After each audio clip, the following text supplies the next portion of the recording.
बाबा जी की प्यारी सात संगत जी, राधा स्वामी जी, सात संगत जी, बाबा जी ने अपने एक सत्संगी को बुलाकर उसको 1 रुपए का सिक्का दिया। इस 1 रुपए के सिक्के का रहस्य जब आप जानोगे तो सब दंग रह जाओगे जी। जब बाबा जी ने सत्संगी को 1 रुपए का सिक्का दिया तो सिक्के के बदले बाबा जी ने उससे एक वचन भी लिया था, लेकिन वे वचन ऐसा था कि इस संसार का कोई भी जीव इस वचन को पूरा नहीं कर सकता। इस सत्संगी ने बाबा जी के इस वचन को निभाने के लिए हामी भर दी थी। फिर आगे जो हुआ आप ध्यान से सुनिए जी। सात संगत जी, ये तो हम सब जानते हैं कि बाबा जी अपने सत्संग में एक बात हमेशा समझाते हैं कि हमें इस संसार में जब तक रहना है तब तक हम पैसों की भी जरूरत पड़ेगी, लेकिन पैसे के मोह में हमें अंधा नहीं हो जाना है, क्योंकि पैसा या दुनिया की हर वे चीज जब तक हमारे साथ है, जब तक हमने शरीर रूपी चोला ओढ़ रखा है जी, ये धन दौलत सब यहीं पड़ी रह जानी है। सात संगत जी, लेकिन बाबा जी के बार बार समझाने के बाद भी संगत समझने को तैयार ही नहीं है। हर कोई पैसे के मोह में खो चुका है। ऐसे ही एक बार बाबा जी का एक सत्संगी हुआ करता था जो पठानकोट में रहता था, लेकिन कई साल पहले पैसे कमाने की चाह से वे कनाडा शिफ्ट हो गया था और कनाडा जाने के बाद उस भाई ने बाबा जी के उपदेशों को एक किनार करना शुरू कर दिया और पैसों की चकाचौंध में गुम होता चला गया जी। पैसा कमाना कोई बुरी बात नहीं है, लेकिन बाबा जी समझाते हैं कि सिर्फ हक हलाल की कमाई करनी चाहिए, चाहे कमाई कम हो, लेकिन कभी भी बेईमानी की कमाई नहीं करनी चाहिए। लेकिन ये जिस कनाडा वाले सत्संगी की मैं आपको बात बता रही हूँ, यह पैसे कमाने के लिए बेईमानी भी करने लगा। कुछ ही समय में इसने अपने पत्नी और बच्चों को भी अपने पास कनाडा बुला लिया। इस भाई की पत्नी सत्संग घर में सेवा करती थी और वहाँ इस बीवी ने शब्द गाने की सेवा ले रखी थी जी, क्योंकि इस बीवी की आवाज़ बड़ी ही मीठी थी। और जब ये बीवी कनाडा आ गई तो यहाँ के सत्संग घर में भी इस बीवी को बाबा जी की कृपा से शब्द की सेवा मिल गई। इस बीवी का बाबा जी पर बहुत विश्वास था जी, लेकिन इसके पति को अब बाबा जी से कुछ लेना देना नहीं था, क्योंकि वे अब पैसे जोड़ने में लगा हुआ था। इस भाई ने कनाडा में उल्टे काम करने शुरू कर दिए और लाखों डॉलर इकट्ठे कर लिए। कनाडा में बहुत सारी जायदाद खरीद ली, लेकिन इसकी पत्नी को जब पता चला कि उसका पति बेईमानी से पैसे कमा रहा है तो उसको बहुत ही दुख हुआ और उसने अपने पति की बेईमानी की गई कमाई से हाथ लगाना छोड़ दिया। वह अपने पति को हर रोज समझाती कि आप नामदान के वक्त बाबा जी को जो वचन दिए थे उन्हें तोड़ रहे हैं, लेकिन ये भाई अब कहाँ मानने वाला था।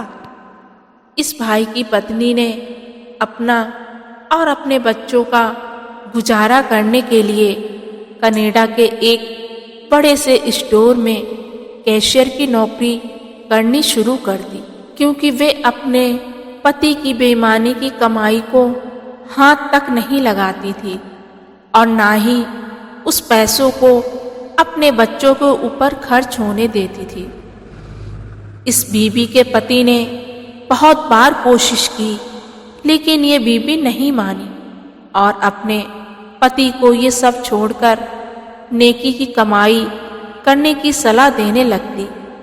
ऐसे ही कई साल बीत गए और इस भाई ने इतनी संपत्ति और जायदाद बना ली कि आने वाली कई पीढ़ियों का इंतजाम हो गया।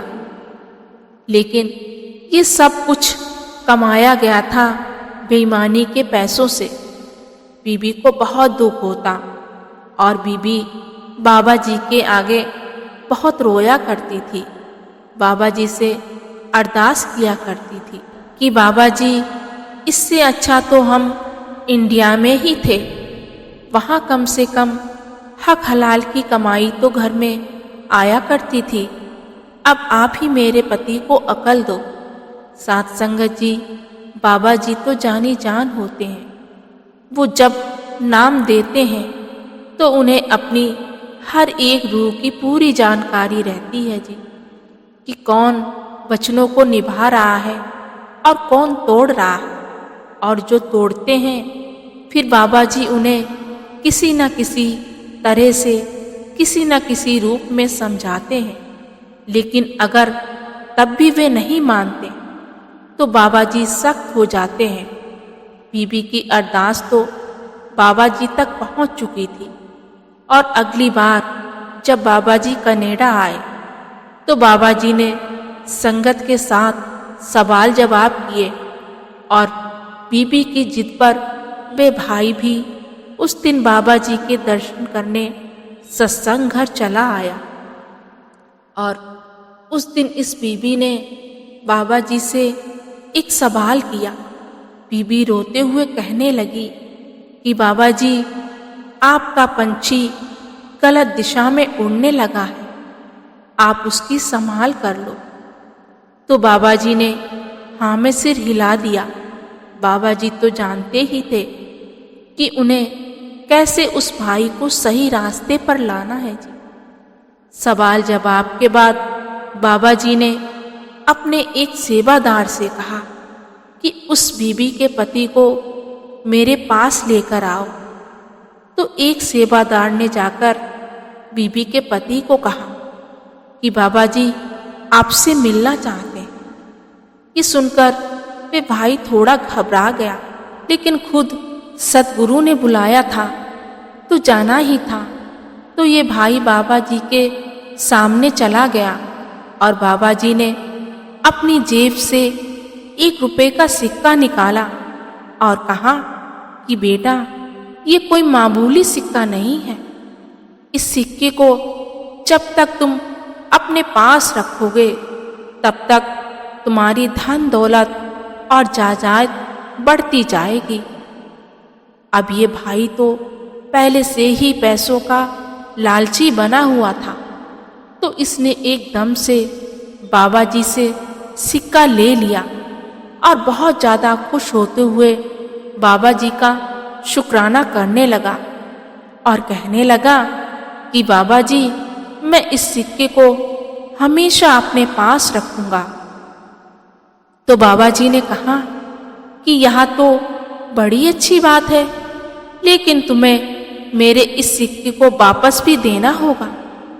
तो ये भाई कहने लगा कि बाबा जी, आप जब और जहां बोलोगे मैं वहां आपको ये सिक्का वापस कर दूंगा। तो बाबा जी ने कहा कि इस सिक्के को तुम अगले लोक में मुझे वापस कर देना।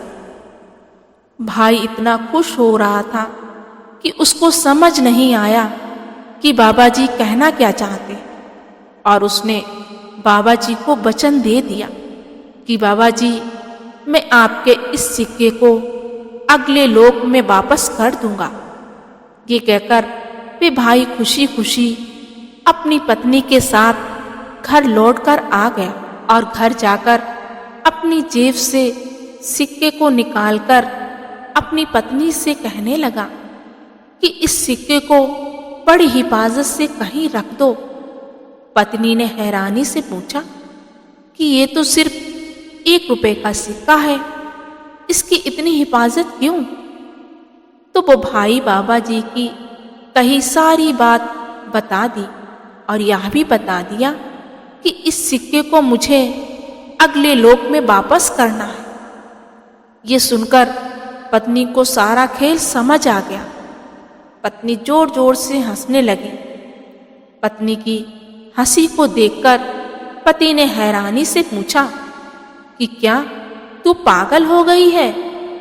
तो पत्नी कहने लगी, पागल मैं नहीं, लेकिन पैसे के मोह में आप इतने अंधे हो चुके हो कि आप बाबा जी को ऐसा वचन दे आए जिसको आज तक कोई पूरा कर ही नहीं सका और ना कभी कर पाएगा। पत्नी की बात को हैरानी से सुनने के बाद इस भाई ने पूछा कि तेरे कहने का मतलब क्या है? तो पत्नी ने बताया कि अगले लोक में तो तुम अपना खुद का शरीर भी नहीं ले जा सकते, तो इस दुनियावी चीज यानी इस सिक्के को कैसे लेकर जाओगे यहाँ से? आज तक कभी कोई ले जा पाया है क्या जो तुम इस सिक्के को अगले लोक ले जाने का वचन दे आए हो? पत्नी की बात सुनकर पति की आंखें खुली और वे सोच में पड़ गया कि बाबा जी ने मुझसे ये कैसा वचन ले लिया। यहाँ से जब मैं जाऊंगा मैं तो यहाँ से एक सुई भी नहीं ले जा सकता, तो एक सिक्के को भला कैसे ले जाऊंगा? पत्नी ने जब पति को सोच में डूबे देखा तो वो कहने लगी, अब आप ही बताओ, जब कोई यहाँ से 1 रुपए सिक्के को भी नहीं ले जा सकता, तो आपने इतनी जायदाद जो दूसरों से बेईमानी करके बनाई है, वे क्या आपके साथ जाएगी? खानी तो रोटी ही है। इस जायदाद ने तो यहीं का यहीं पड़े रहना है। जब 2 रोटी ही खानी है तो हक हलाल की कमाई से क्यों ना खाई जाए? बेईमानी से कमाई धन दौलत से जो आपके ऊपर कर्मों का बोझ बढ़ गया है, उस बोझ की पोटली जरूर आपके साथ जाएगी।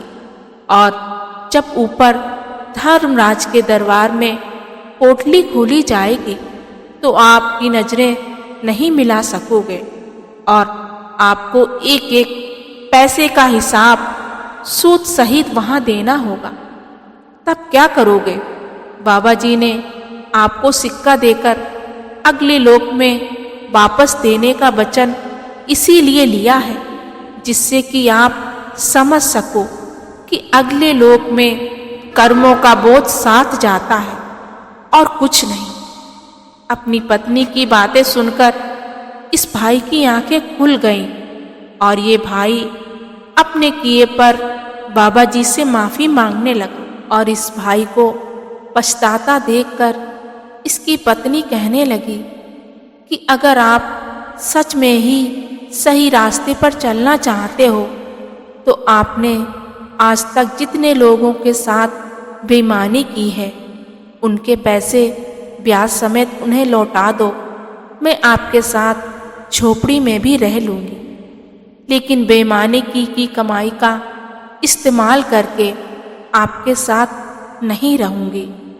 इस भाई ने उसी दिन पूरा हिसाब बनाया और सारी जायदाद बेचनी शुरू कर दी और उन सब का एक एक पैसा ब्याज सहित लौटा दिया जिसके साथ बेईमानी की थी, और फिर से परमार्थ के रास्ते पर चलने लगा।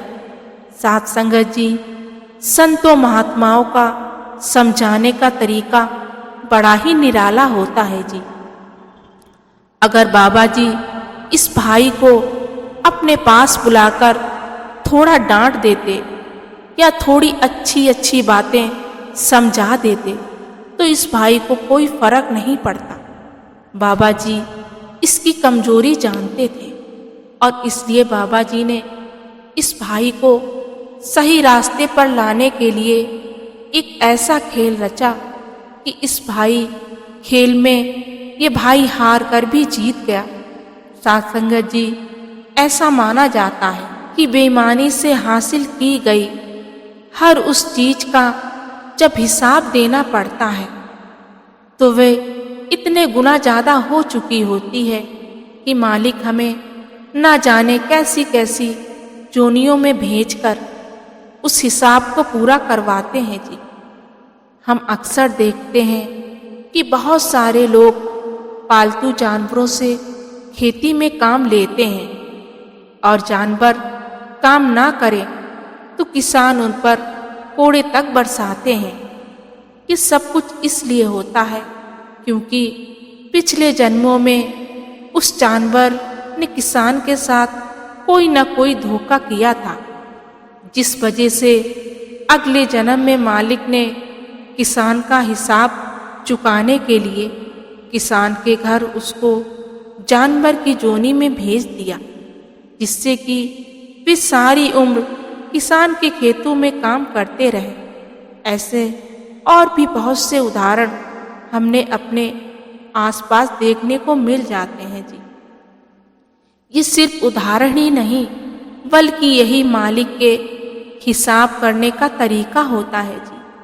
इसलिए कभी भी किसी के साथ बेईमानी या धोखा नहीं करना चाहिए, नहीं तो बहुत पीड़ा सहकर उस कर्ज को उतारना पड़ेगा जी।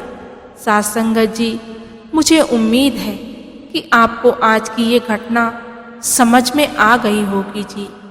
कमेंट में लिखकर जरूर बताएं जी कि आज की वीडियो आपको कैसी लगी जी।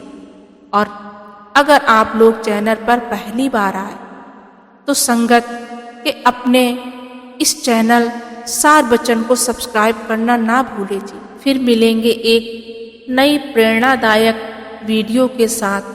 गुरु प्यारी साध संगत जी, राधा स्वामी जी।